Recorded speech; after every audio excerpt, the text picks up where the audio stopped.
Hello friends, जय जगन्नाथ। स्वागत है मेरे नए से ब्लॉग पर। तो आपको पता ही है मैं दीदी का शादी है तो टेंट लगाना जरूरी है। तो टेंट वाले भैया आ जाते हैं रात 12 बजे। तो मैं और मेरे भांजी दोनों निकल पड़ते बाहर टेंट का काम देखने के लिए। तो फाइनली टेंट का काम शुरू कर देते भाई लोग। एक भाई जो ऊपर जाकर रस्सी से अच्छी तरह से टाइट करके बांध देते हैं लोहा को ताकि वो लूज ना हो, और एक भाई है जो नीचे से लोहा को ऊपर रस्सी के सहारे वो भाई को दे देते बांधने के लिए।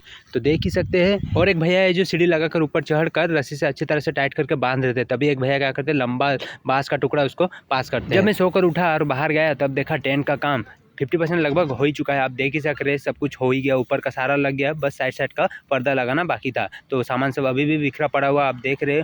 ऊपर का तो पूरा कंप्लीट हो चुका है। अच्छी तरह से प्लास्टिक भी दे दिया गया है ताकि एक बूंद भी ना गिरे पानी बरसात में। अंदर का काम कंप्लीट हो जाने के बाद भैया लोग रात को आ जाते हैं बाहर का डेकोरेट करने के लिए। आप देख सकते हैं बाहर का डेकोरेट अच्छी तरह से किया जा रहा है। बाहर का काम जब तक चल रहा था तो हम लोग चले आते हैं सब कोई डिनर करने के लिए। तो आप देख रहे हैं सभी बैठे हैं डिनर करने के लिए। तभी मम्मी आते हैं, सबको पानी बोतल देते हैं और सबके प्लेट में एक एक रोटी दे देते हैं। और रोटी देने के बाद सब्जी भी सबको दे देते हैं। तब हम लोग का रेडी हो जाता है खाने के लिए। जैसे ही सबका खाना स्टार्ट होता है तो मैं अपना वीडियो रिकॉर्डिंग भी स्टार्ट कर देता हूँ। तो मौसी वही देखकर बहुत हंसने लगता है, बोलता है खाने के टाइम में वीडियो कौन बनाता है। तो जल्दी जल्दी मैं खा लेता हूँ और चला जाता हूँ बेड लगाने के लिए। तो आप देख ही सकते हैं कैसे मेरा भांजी तकिया के साथ खेल रहा और दीदी है जो बेडशीट बिछा रहे। और इधर भैया वेट कर रहे कब कंप्लीट होगा बेड बिछाना और कब मैं जाके सोऊंगा। तो जल्दी जल्दी बेड बिछा देता हूँ, उसके बाद चला जाता हूँ मैं और मेरा बेटा सोने के लिए। तो लड़का बोलता मैं नहीं सोऊंगा तुम्हारे साथ। तो मैं बोलता हूँ सोना पड़ेगा, नहीं सोएगा तो दूंगा फाइट मारूंगा। ऐसे डरा धमका को उसको जबरदस्ती सोला देता हूँ मेरे सामने। तो चलो मिलते हैं सुबह। तो गुड मॉर्निंग दोस्तों, सुबह के 7:30 बज गया। तो मैं उठ गया हूँ और अभी जाता हूँ ब्रश करने के लिए क्योंकि बहुत सारा काम भी बाकी था। तो जल्दी से ब्रश करके चला जाता हूँ बाहर जाकर देखा तो एक भैया आए हुए थे जो कि दीवार के पास खड़ा होकर अपने पेंसिल से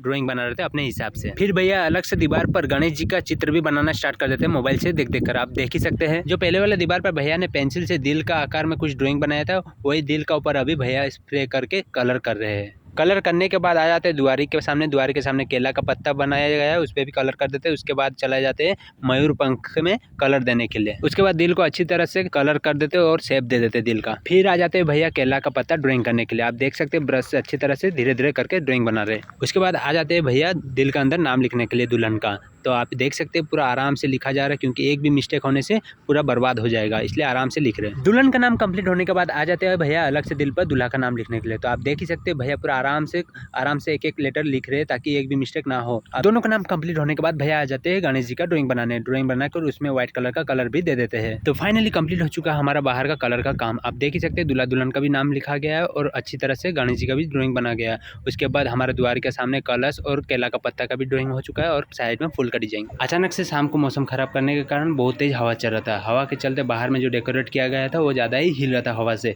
तो मैं बाहर बैठकर देख रहा था कहीं किसी के ऊपर गिर ना जाए। फिर आ जाता हूँ मैं अपने घर के अंदर और एक टीना के ऊपर अच्छी तरह से गोंद चारों तरफ लगा देता हूँ। गोंद लगाने के बाद एक बड़ा सा पेपर लेता हूँ, अच्छे से साइज से चारों तरफ कवर करके हाथ से अच्छी तरह से मसाज करके उसको प्लेन करके सटा देता हूँ। काम खत्म करने के बाद अचानक से लाइट चला जाता है। तो लाइट चला जाने के बाद मैं और लड़का दोनों साथ में सोकर कुछ वीडियो बनाने के बारे में सोचते हैं। तो आप देख सकते हैं चारों तरफ किस तरह से अंधेरा छाया हुआ है। टेंट हाउस का अंदर भी एक भी लाइट नहीं जल रहा। अब देख सकते हैं रूम का अंदर में इन्वर्टर चल रहा है लेकिन बाहर में एक भी लाइट नहीं। जैसे ही लाइन आ जाता है उसे आ जाते हैं टेंट हाउस वाले भैया हल्दी का डेकोरेशन स्टार्ट करने के लिए। तो साथ में लेके आ जाते हैं लोहा का स्टैंड जो कि डेकोरेशन के लिए काम आएगा। तो स्टैंड खड़ा करने के बाद भैया क्या करते हैं बैकग्राउंड में हल्दी कलर का कपड़ा भी दे देते हैं ताकि अच्छा दिखेगा। ऊपर कपड़ा लगाने के बाद भैया नीचे भी टाइट करके अच्छी तरह से बांध देते हैं। बांधने के बाद भैया फूल का गुच्छा बना लेते हैं और साइड में भी लगा देते हैं डेकोरेशन के लिए। आप देख ही सकते हैं साइड में फूल लगाने के बाद भैया ऊपर भी फूल अच्छी तरह से लगाकर रस्सी से टाइट करके बांध देते हैं। तो हम लोग का हो जाता है कंप्लीट। देख ही सकते हैं हल्दी और मेहंदी दोनों एक दिन था तो दोनों का काम एक ही बार में कंप्लीट हो गया है। कंप्लीट होने के बाद सुबह का टाइम में ब्रेकफास्ट भी बनना था, तभी मिस्त्री लोग आ जाते हैं और काम भी स्टार्ट कर देते हैं। आप देख ही सकते हैं पूरी बनाने का काम स्टार्ट हो गया था। तभी भैया बोलते हैं कि सब्जी बनाने के लिए बर्तन नहीं है। तभी हम लोग सीधा गाड़ी लेकर निकल पड़ते हैं टेंट हाउस वाले भैया के घर बर्तन लेने के लिए। तो आप देख ही सकते हैं भैया गाड़ी चला रहे हैं और हम लोग तीनों है जो पीछे में मस्त आराम से बैठकर एंजॉय करके। तो फाइनली हम लोग टेंट हाउस वाले भैया के घर के करीब पहुंच जाते हैं। उसके बाद आप देख ही सकते हैं बाहर का नज़ारा भी मस्त दिख रहा है। फिर भैया आते हैं रूम का शटर भी ऊपर कर देते हैं दम लगाकर। आप देख सकते हैं फिर भैया जाते हैं अंदर देखने के लिए क्या बर्तन चाहिए। तभी भैया रूम के अंदर जाते हैं और जो बर्तन चाहिए था वो सब बर्तन लेकर आते हैं और गाड़ी में लोड कर देते हैं। आप देख ही सकते हैं सारा लोड हो चुका है गाड़ी में। फिर शाम का टाइम में लगन चुमाने का रस्म होता है तो ठाकुर जी आ जाते हैं हैं रंगोली लेकर और ज़मीन पर रंगोली बनाना स्टार्ट कर देते हैं। रंगोली खत्म होने के बाद जीजा जी पहले आते हैं लगन चुमाने के लिए। तो आप देख सकते हैं जीजा जी लगन चुमा रहे हैं। उसके बाद आ जाते हैं ठाकुर जी भी लगन चुमाना स्टार्ट कर देते हैं। ठाकुर जी के जाने के बाद फिर पापा आते, पापा सर पर रुमाल रख देते, फिर पॉकेट से कुछ पैसे निकालते और दक्षिणा में रख देते हैं और कैमरा तरफ देखकर दीदी को लगन चुमाना स्टार्ट कर देते हैं। फिर दीदी आते नीचे थाली में से सिंदूर लेकर मम्मी के सिर पे अच्छी तरह से लगा देती है। लगाने के बाद वो चली जाती है। तो फाइनली शाम का टाइम में हल्दी का रस्म स्टार्ट हो जाता है। तो दीदी रेडी होकर बैठ जाते हैं अपने जगह पर। तो आप देख ही सकते हैं हाथ में हल्दी का प्लेट भी पकड़े हुए हैं। तभी दो मामी आते हैं, पहले अपने गाल में हल्दी लगाते हैं, फिर दीदी के गाल में हल्दी लगाते हैं। फिर एक मामी आते हैं, हाथ में हल्दी लगाकर दीदी के गाल में अच्छी तरह से लगा देते हैं। लगा लेने के बाद एक मामी लोग के पोज में एक वीडियो बनाया जाता है। उसके बाद एक ग्रुप में फोटो भी उठाया जाता है। जैसे ही मेरे दीदी का हल्दी लगाना कंप्लीट होता है तो मामी लोग आ जाते हैं हल्दी लेकर भैया को लगाने के लिए। तो आप देख सकते हैं भैया को बीच में बैठा देते हैं और मुंह से लेकर बाल फाल सब जगह हल्दी लगा देते हैं। भैया को लगा लेने के बाद अब बारी आती है मेरी। मुझे भी इस तरह से बीच में बैठा देते हैं और मामी लोग हल्दी पकड़कर मेरा मुंह बाल सब जगह लगा देते हैं। आप देख सकते हैं मेरा क्या हाल हो रहा है। मैं तो मुंह भी बंद करके रखा था बाई चांस मेरा मुंह में हल्दी ना घुस जाए। फिर मम्मी और मौसी दोनों मिलकर दीदी के पैर में हल्दी लगाते हैं। आप देख सकते हैं। फिर दीदी आते एक फोटो उठा के चला जाता है। हल्दी का रस्म खत्म होते ही मेहंदी का भी रस्म स्टार्ट हो जाता है। आप देख सकते हैं मेहंदी का थाली रेडी हो चुका है और दीदी पकड़कर फोटोशूट भी कर लेते हैं। तो देख ही सकते हैं एक लड़की आ जाती है मेहंदी लगाने के लिए जो कि घर के पास रहती है और बिना देर के मेहंदी लगाने का काम भी स्टार्ट कर देते हैं। एक हाथ पकड़कर आराम से पूरा प्यार से लगाया जा रहा है। इधर लड़की मेहंदी लगाने में बिजी है तो उधर दीदी मोबाइल में रील्स देखने में बिजी है। थोड़े ही देर में एक हाथ की मेहंदी लगाना कंप्लीट हो जाता है तो दूसरे हाथ में मेहंदी लगाने का काम चल ही रहा है। तो फाइनली दीदी का दोनों हाथ में मेहंदी लगाना कंप्लीट हो जाता है। उसके बाद दीदी खड़ा हो जाता है और हर एक पोज में फोटो के लिए रेडी हो जाते हैं। तो फिर अगले ही दिन सुबह मंदिर जाने के लिए ढोल बाजे वाले भैया भी आ जाते हैं।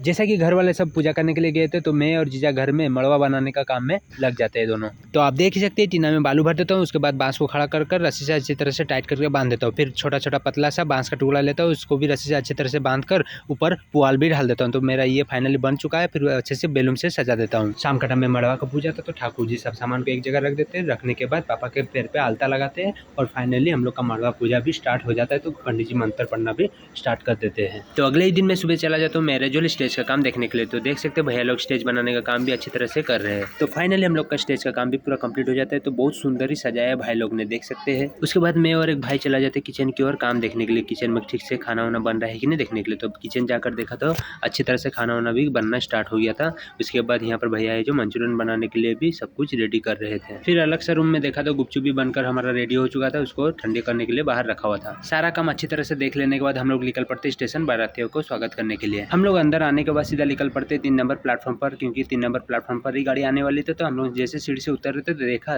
गाड़ी 3 नंबर प्लेटफॉर्म पर आकर रुक चुका था। तो फिर हम लोग बिना देर के बारातियों के सामने पहुंच जाते, उनका अच्छी तरह से स्वागत भी कर लेते। फिर उनका बैग लगे सब सारा कुछ लेकर स्टेशन से बाहर एक अच्छा सा होटल पर शिफ्ट कर देते ताकि वो लोग आराम से फ्रेश हो जाए और थोड़ा आराम भी कर ले। शाम को आकर देखा तो मैरिज हॉल के एंट्री गेट पर दूल्हा दुल्हन का पोस्टर भी लगा हुआ था। तो फाइनली सारा काम कंप्लीट करने के बाद मैं शाम का टाइम पे कुर्ता पहनकर रेडी होकर आ जाता हूँ। आकर देखा तो स्टेज पर दीदी और उनका दोस्त आकर फोटो शूट कर रहे थे। तभी मैं नीचे चला जाता हूँ बारातियों का डांस देखने के लिए। तो देख सकते हैं डीजे भी जबरदस्त हो रहा है और डांस भी जबरदस्त चल रहा है। तभी मैं कार के पास आ जाता हूँ आपको दूल्हा दिखाने के लिए। तो दूल्हा देख सकते हैं अंदर बैठे हुए हैं मुंह में हाथ रखकर। फिर दीदी के स्कूल फ्रेंड्स आ जाते हैं फोटो उठाने के लिए स्टेज पर। तभी मैं और भैया स्टेज के पास लेकर आते हैं दीदी को। स्टेज के पास लाने के बाद जीजू अपना हाथ बढ़ाकर दीदी का हाथ पकड़कर स्टेज के ऊपर लेकर आ जाते हैं। स्टेज के ऊपर आने के बाद दीदी पूजा की थाली लेकर आती है। पूजा की थाली में से जीजू को अच्छी तरह से टीका लगा देती है। टीका लगाने के बाद चावल छीट देती है थोड़े जीजू के ऊपर। उसके बाद आरती उतारने लग जाती है जीजू का। तो आप देख ही सकते हैं आरती उतारने के बाद दीदी क्या करते हैं जीजू का पैर छूकर आशीर्वाद ले लेती है। फिर दीदी एक रसगुल्ला लेकर जीजू को खिला देती है मुंह में। फिर जीजू अच्छी तरह से खा लेने के बाद दीदी क्या करती है एक गिलास का पानी लेकर जीजू को पिला देती है। फिर जीजू भी एक रसगुल्ला लेकर दीदी को खिला देती है। खिलाने के बाद एक गिलास में पानी लेकर दीदी को पिला देती है। फिर आता है बरमाला का टाइम। तो दीदी और जीजू दोनों बरमाला पकड़ लेते हैं। तो दीदी पहले बरमाला जीजू को पहना देते हैं, उसके बाद जीजू भी दीदी को बरमाला पहना देते हैं अच्छी तरह से। फिर आता है रिंग पहनाने की बारी। तो जीजू पहले दीदी के हाथ में अच्छी तरह से रिंग को पहना देते हैं, उसके बाद दीदी भी जीजू के हाथ में अच्छी तरह से रिंग को पहना देते हैं। तो फाइनली दोनों का शादी कंप्लीट हो गया।